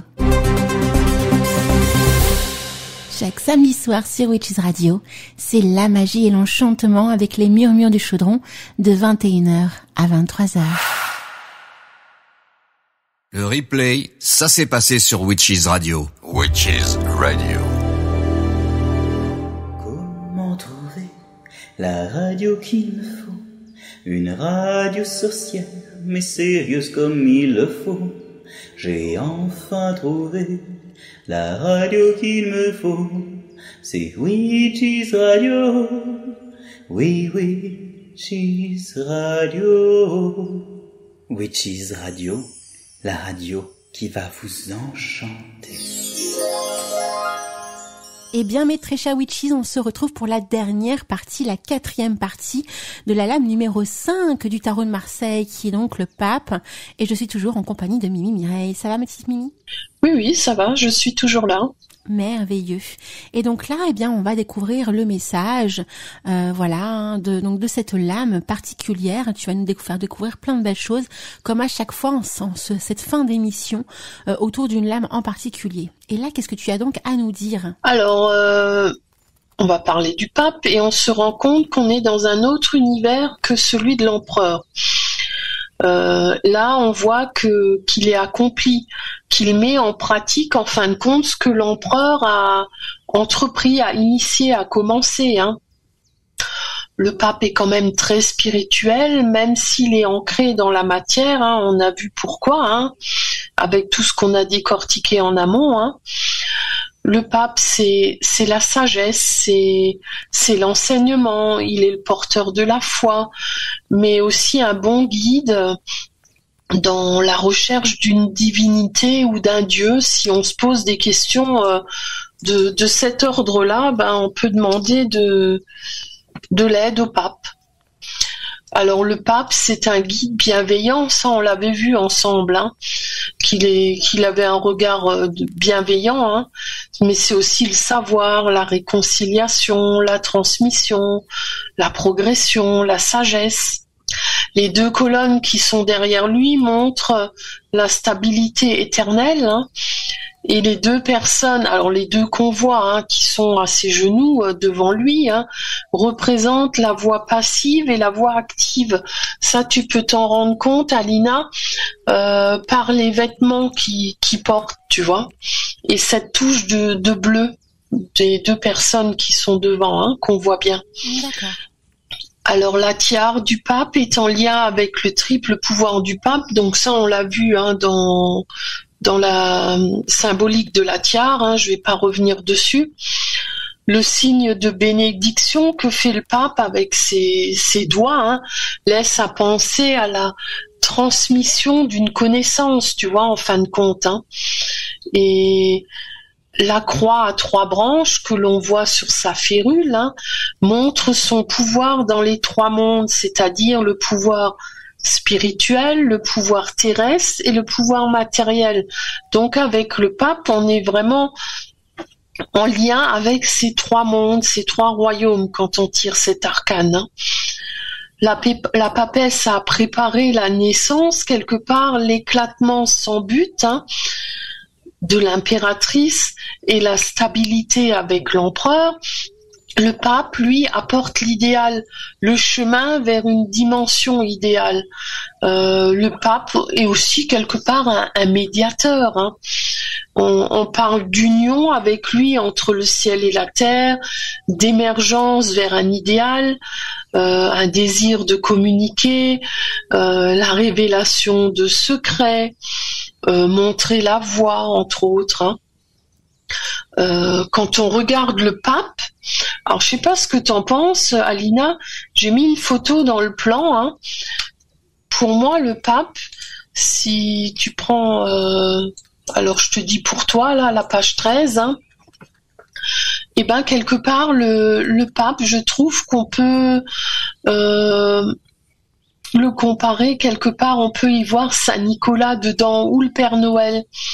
Le pape, en fait, c'est quelqu'un de généreux, de bienveillant, de chaleureux, comme Saint Nicolas ou Père Noël, mais avec une énergie comme Bouddha, tu vois, ou Noé. Il respire la bonté quelque part, tu vois. C'est un personnage que je trouve qui a une essence particulière. Je sais pas ce que t'en penses. C'est totalement ça. Et effectivement, le fait que tu aies fait la représentation avec le Père Noël, j'y pense que maintenant, en fait. Parce que moi, je pensais plutôt à Merlin l'Enchanteur, mais effectivement, il y a aussi une belle image autour du Père Noël. Donc, Mandala Chakra serait notre Père Noël ? Oui, ou Merlin, ou Merlin. Quelque part, tu sais, la description que je viens de faire, le côté généreux, bienveillant, chaleureux, qui émane une force tranquille, une bonté d'âme, ça colle aussi à Merlin, tu vois. Oui. C'est autant qu'à Saint-Nicolas ou Père Noël. En fait, c'est le magicien bienveillant, c'est le magicien de la sagesse, c'est celui qui a déjà fait toutes les étapes en fait de transformation pour arriver justement au divin, voilà, à l'illumination du cheminement, et qui maintenant est sage donc de ses paroles, est sage de sa manière d'être et d'exprimer les choses. Il connaît tout ce qui se passe dans ce monde et même au-delà, et il a une connexion particulière avec cet autre monde, et il transmet toute cette richesse à nous autres qui tentons de monter également à ce niveau-là. Donc c'est effectivement, oui, on peut. Donc en fait, c'est un cadeau qu'il nous offre, et donc effectivement, le Père Noël a le symbolisme du cadeau, et c'est totalement ça, effectivement. C'est un initié quelque part, hein, et qui garde pas tout pour lui, qui a ce côté bienveillance et envie de transmettre, quoi. Hein. Donc la blancheur de ses cheveux et de sa barbe, alors je sais pas si c'est le cas de Mandala, je l'ai jamais vu, je sais pas s'il a les cheveux blancs et une barbe blanche, mais notre pape, lui, comme celle de Saint-Nicolas ou de Père Noël, on peut dire que c'est en lien avec la pureté et la sagesse. Hein. Et son long vécu a permis d'apprendre des choses tout au long de sa vie qu'il peut communiquer, enseigner, tout en gardant une part de mystère pour que nous soyons aussi acteurs, que tout ne tombe pas tout cuit, tu vois, mais qu'on quelque part qu'on soit sur une voie pour faire notre cheminement, et avec le pape, on sait qu'on est sur la bonne voie. Alors, on a un couple de nouveau. Hein. On avait vu l'impératrice et l'empereur qui formaient un couple, mais on a un deuxième couple, Alina, à savoir le pape et la papesse. Et la papesse. En fait, si tu les mets côte à côte, tu vois qu'il y a un jeu de regard comme entre l'impératrice et l'empereur. On comprenait pas trop, tu sais, le regard de la papesse quand on l'avait vu isolé, mais là, en mettant les deux ensemble, ils prennent tout son sens. Je sais pas ce que t'en penses. Alors, quand tu m'as montré cette subtilité, j'ai halluciné, en fait. Parce que, justement, après coup, j'ai dit, mais effectivement, ça fait comme avec l'empereur et l'impératrice. Donc, le pape et la papesse se regardent, en fait. Mais ce qui est bizarre, c'est que les deux cartes sont pas l'une à côté de l'autre. Tu vois, le pape et la papesse, alors que l'empereur et l'impératrice, ils sont l'un après l'autre. Oui, mais il a fallu une évolution pour qu'on arrive jusqu'au pape. Et c'était trop tôt avant, en mettant le pape. La papesse a appris la sagesse, l'impératrice a appris d'autres choses, tu vois. Chacun, selon son énergie, son tempérament, a appris différentes choses. On a bien vu avec le battleur. Lui, il a appris, mais il savait pas vers où aller. Il avait tout devant lui, tout était possible, tout était là. Si tu t'en souviens. Tout à fait. Alors, la question, que je me pose en fait là, parce qu'on commence à avancer au numéro 5. Oui. La question que je me pose là, c'est qu'en fin de compte, le battleur, c'est nous tous. Et en fait, toute cette évolution, en fait, c'est tous les chemins qu'on lui montre, en fait, la représentation de tout le symbolisme qu'on lui montre et pas forcément son évolution personnelle. On lui montre, il y a la papesse, il y a le pape, il y a, tu vois. Et en fait, en fonction de toutes ces personnalités et symbolisme et ambiance et univers qu'on lui montre, lui, en tant que battleur, il va faire le choix de modifier telle ou telle chose ou d'aller vers telle ou telle chose. Mais ce n'est pas forcément un cheminement de carte après carte. Oui et non, parce que avec le battleur, on a vu, comme je t'ai dit, c'était le chemin initiatique, les possibles, les choix. Avec la papesse, il a allé vers la connaissance, avec le livre, tu t'en souviens, hein? Oui. Avec l'impératrice, il a mis des choses en pratique. Oui. Donc, quelque part, il a avancé sur son chemin, mais chacun a une autre pratique, une autre évolution, un autre choix. Une fois que tu as lu et que tu as déterminé ce que tu veux faire, tu vois, que tu t'es renseigné, avant de suivre une voie, tu as des étapes. Avant de la mettre en pratique, de l'expérimenter, tu as dû faire une voie, un choix, tu vois. Et l'empereur, lui, donc, comme je te disais, il a eu la connaissance avec la papesse, avec l'impératrice, il l'a mis en pratique.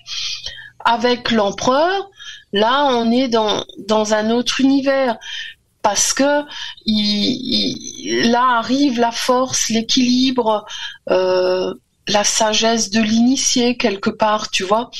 Et il est quelque part aussi protecteur de l'impératrice, tu vois. Il apprend d'autres choses tout au long de son cheminement, tu vois. Et il apprend aussi surtout l'amour du commandement avec l'empereur. Tu vois, c'est un autre apprentissage. Oui, en fait, c'est ça, c'est un autre apprentissage. En fait, à chaque fois, il apprend des choses différentes et tout ce qu'il découvre de tous ces différents apprentissages lui permet de s'élever. Voilà, c'est tout à fait ça. Mais il n'est pas obligé de suivre un chemin par rapport à la lame numéro 2, 3, 4, 5. Il peut commencer par 13, 14, 10, 2, voyez, tu vois. C'était ma question. Et tu te rends compte, tu vois, tu parlais, le pape, c'est Mandala. Moi, j'arrête pas de te dire, toi, tu es l'impératrice, tu vois.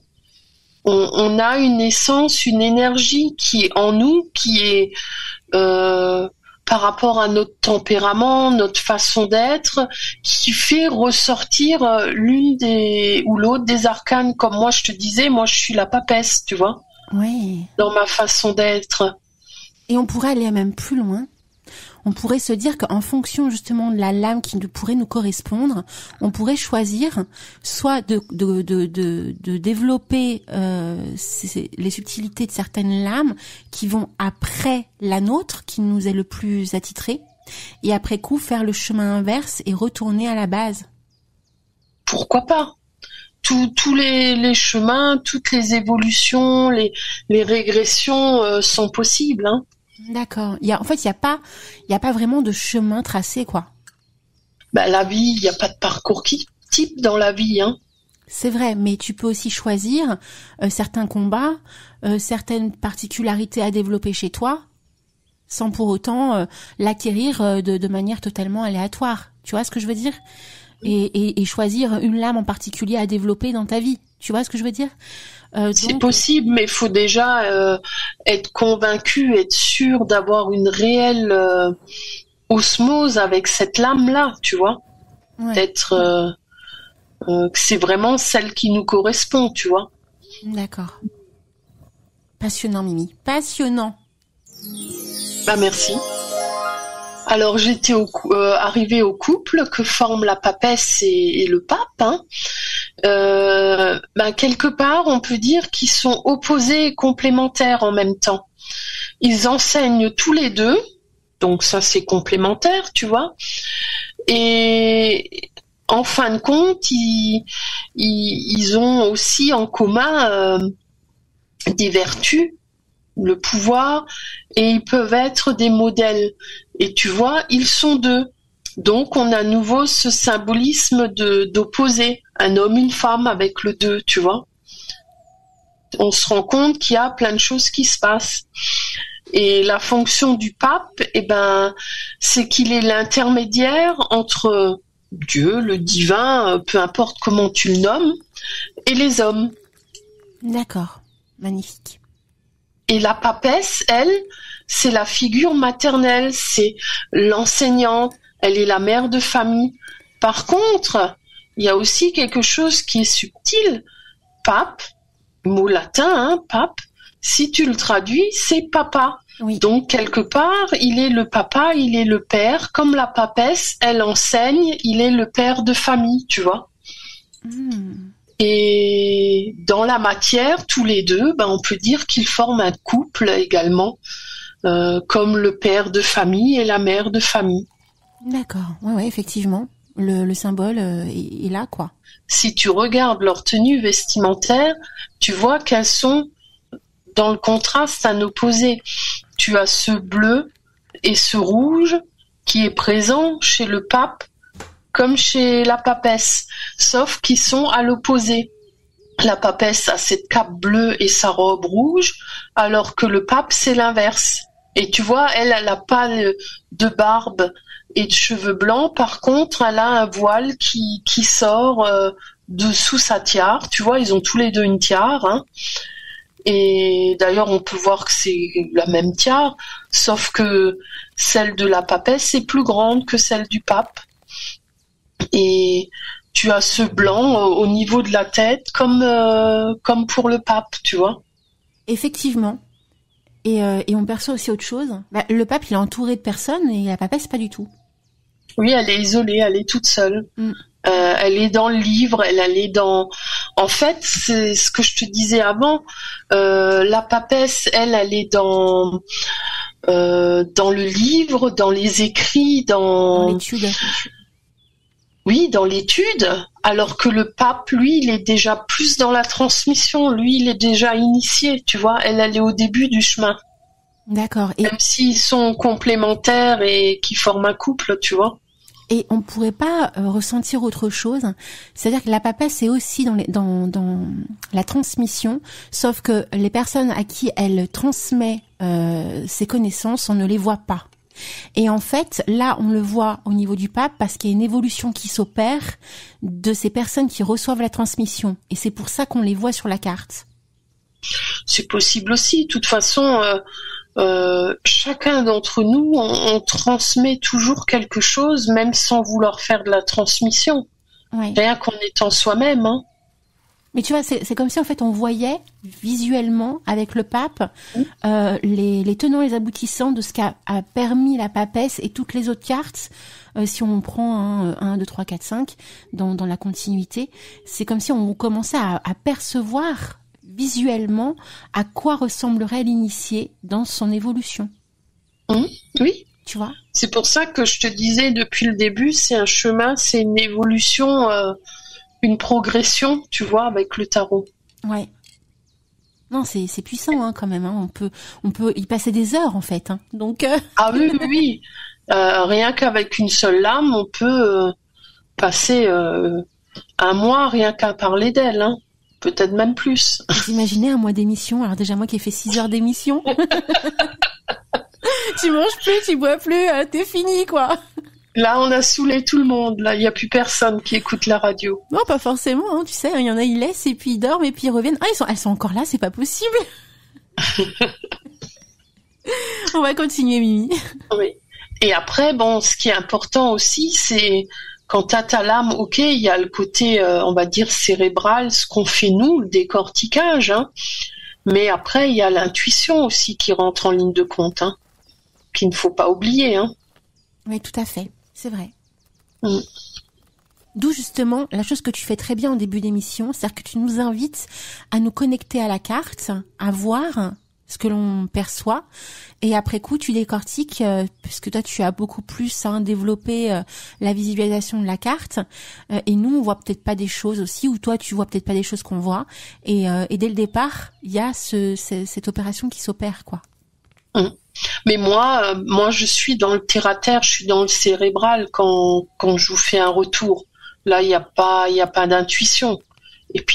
Et heureusement, parce que je voudrais pas aiguiller sur de l'intuition, car l'intuition est unique et chacun a sa propre intuition. Hein.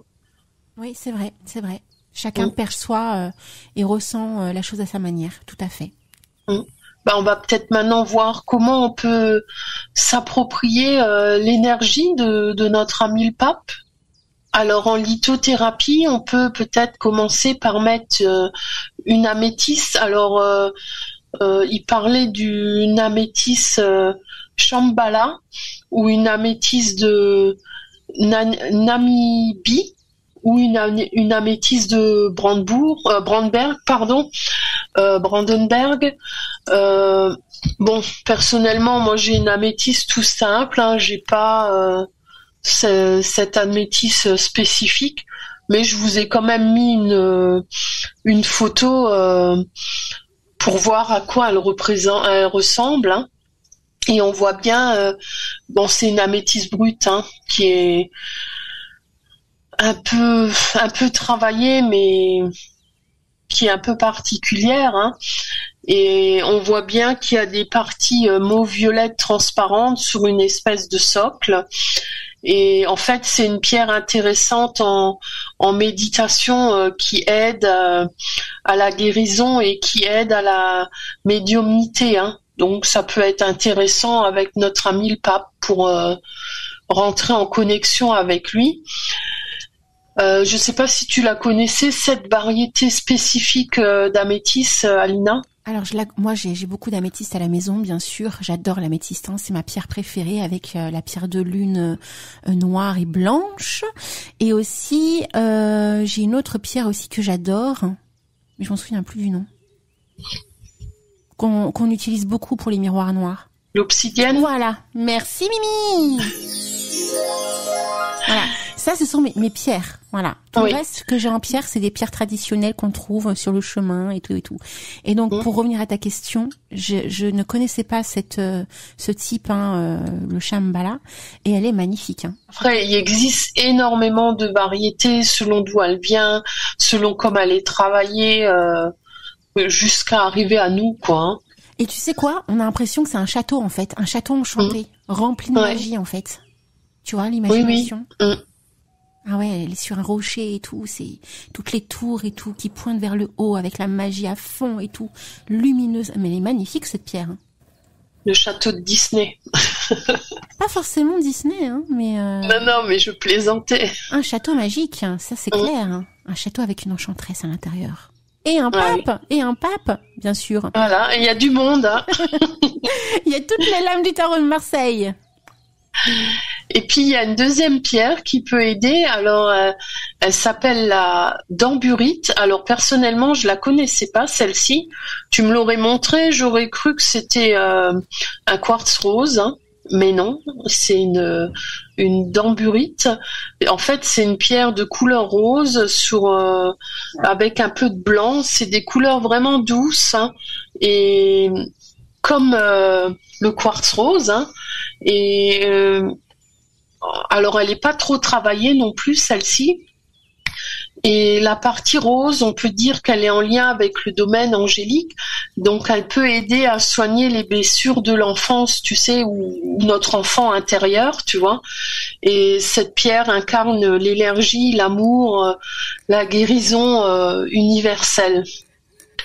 Et je trouve que ça représente bien aussi notre ami le pape. Donc, par contre, cette fois-ci, je pourrais pas mettre ces deux pierres-là sur ma table de nuit parce que je ne les ai pas. Je vais essayer avec une améthyste normale pour voir si ça fonctionne. Alors, effectivement, je découvre l'image associée à cette pierre. Et alors tout de suite, quand je l'ai vue, j'ai pas forcément elle m'a pas forcément happée. Tu vois, je l'ai pas trouvé. Je me suis dit oh mon Dieu, je la veux. Tu vois, enfin, j'ai pas eu. Et par contre, après coup, en lisant l'explication et en t'écoutant, y a plein d'images qui me sont arrivées. Et en plus, en la regardant maintenant, je perçois le rose, le blanc qui s'entrebrique, qui essaye de rentrer à l'intérieur en fait. Tu vois, ou alors qui s'accroche autour. Et on dirait presque la forme d'un cœur. Hein. Un cœur anatomique, enfin un cœur comme on le dessine, tu sais. Ouais. Cette pierre. Effectivement. Et je comprends pourquoi elle soigne les blessures de l'enfance du coup, et qui est en lien avec l'énergie de l'amour. Ouais. Enfin moi j'ai pas été happée. Hein. Moi non plus. Hein. C'est pour ça je préfère le quartz rose, mais après ça dépend aussi comment les pierres sont travaillées. Hein. Ouais. Mais en même temps ça peut être aussi un symbole là, psychologique, parce que tu vois, encore une fois, on est attaché à ce qui est beau, ce qui nous rend, voilà, enfin ce qui nous touche, ce qui nous happe, et en fait, on s'attache pas à l'importance de ce qui nous procure peut-être pas du dégoût, parce que je veux pas aller jusque là, mais elle me perturbe cette pierre. Et puis on a des attirances, on est plus attiré vers certaines choses que d'autres. Hein. Et puis c'est pas plus mal parce qu'il faut de tout pour tout le monde. Oui. Si tout le monde aimait la même chose, à un moment donné, il y aurait pénurie. Oui, il y aurait un problème, tu vois. Il faut aussi travailler sur ce que tu trouves pas adéquat pour toi. Pourquoi tu le trouves pas adéquat pour toi? Parce que là aussi, tu peux avoir un retour là-dessus. Émotionnel. Oui, et puis quelque part, inconsciemment ou consciemment, on peut avoir été conditionné sur ce qui est beau et pas beau, tu vois, et puis ça se remarque après dans nos attirances vers telle ou telle chose. Tout à fait. Donc à travailler, à découvrir, à voir, mais merveilleux ces découvertes. Après, il y a aussi des huiles essentielles ou des plantes qui peuvent nous aider. Alors, en lien avec le pape, on a la myrrhe. Je pense que tu la connais, celle-ci. Oui. Commiphora momol ou Commiphora myrrha. Alors au niveau physique, en massage sur le torse, elle stimule le système immunitaire, elle est aussi antiseptique, cicatrisante, soigne les gerçures, atténue les vergetures, etc. Au niveau spirituel, toujours en massage, elle aide à dénouer les blocages pour trouver une solution et elle peut purifier l'aura aussi. Et au niveau émotionnel et mental, en inhalation, son odeur est réconfortante et elle éloigne le stress. Alors moi, je l'ai pas en huile essentielle, mais j'en ai en encens, la myrrhe. Et toi, Alina? Personnellement, j'ai pas de myrrhe. D'accord. Moi, j'ai pas tout, je te le dis. Moi non plus. Parce que je peux vous dire que vous procurer tout ce qui existe, c'est compliqué. Déjà, c'est cher, et on n'a pas forcément non plus de la myrrhe. Et on reconnaît peut-être pas forcément la plante aussi à côté de chez soi. Comme ça, on a un claquement de doigts. Et on n'achète pas non plus tous les encens. Voilà, on n'a pas les mêmes pratiques non plus. Donc, moi, je l'ai en bâtonnet, tu sais, en tout simple. D'accord. Voilà, on arrive au santal jaune, donc Santalum austriocaledoniacum var ou Austrocaledonicum. Alors au niveau physique, cette plante en massage, au niveau du plexus solaire, elle a un rôle anti-infectieuse. Elle favorise aussi la circulation du sang, soulage les jambes lourdes. Au niveau spirituel, alors en diffuseur, elle favorise une ambiance sensuelle et douce. En méditation, elle élève les ressentis, donc ça peut être intéressant, pas uniquement en méditation, mais pourquoi pas quand on sort son jeu de tarot. Et au niveau émotionnel ou mental, en inhalation ou en méditation, elle aide à combattre les baisses de morale et elle stimule la mémoire et réveille la libido. Au niveau des chakras, alors le chakra majeur qui est en lien avec l'amour, la vitalité, la communication avec la nature, ce chakra est en lien avec la note Fa. Alors je vous ai dit plusieurs fois qu'il est important d'élever son taux vibratoire. Alors Alina va nous faire écouter cette fameuse note Fa. Et au niveau du chakra mineur, donc là c'est les mains, et ce chakra mineur se trouve donc dans la paume des mains, comme son nom l'indique. Il est en lien avec le chakra du cœur, comme on disait plus haut. En automassage des mains, ça permet d'apporter un bien-être, comme ce chakra mineur est en lien avec le chakra du cœur. Donc on a également cette note Fa. Alors je vous en ai trouvé une autre, vous ferez votre choix, celle que vous préférez, et c'est également donc pour élever votre taux vibratoire. Donc Alina, tu peux nous faire écouter cette deuxième note Fa? Bien sûr, donc c'est parti. Merci Alina. Et puis comme d'habitude, attention, je ne suis pas médecin. Si vous souffrez de l'un de ces maux, que ce soit physique ou émotionnel, il faut toujours consulter votre médecin traitant. Lui pourra vous aiguiller et trouver la meilleure solution pour vous. Eh bien, merveilleux, ma petite Mimi. C'est comme ça qu'on conclut l'émission de ce soir, qui a été forte, intense, en symbolisme, en décortiquage.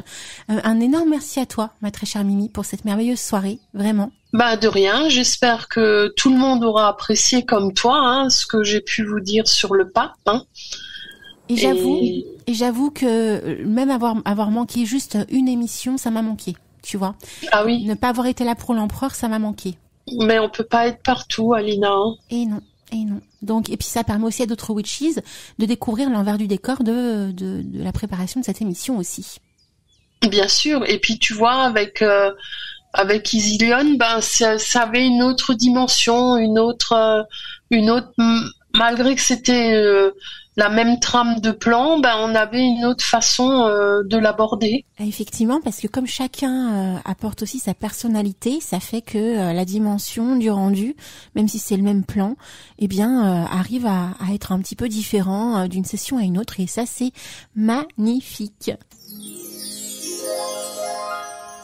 Donc voilà, ma très chère Mimi, un énorme merci à toi pour cette merveilleuse émission encore une fois. On te fait plein de gros bisous et on se retrouve donc le 2e samedi du mois à 21h, bien évidemment sur witchesradio.fr pour décortiquer la lame numéro 6. Et c'est quoi la lame numéro 6 ? Ah, est-ce que tu le sais, Alina ? Non, je sais pas. En plus, ça va être bien en février. Je sais pas. C'est l'amoureux. Mon Dieu, l'amoureux. Bah oui. Pour la Saint-Valentin, merveilleux. Bah oui, c'est pour ça que je te disais, c'est bien pour février. Ah, il y a tellement de choses de bien pour février. Ah bah oui, c'est sûr, février est le meilleur mois de l'année, de toute façon. Écoute, je t'embrasse bien fort, on embrasse tous les witches et très bonne soirée à tous. Bisous Alina, bisous les witches. Witches Radio réveillera la sorcière qui est en toi. Witches Radio.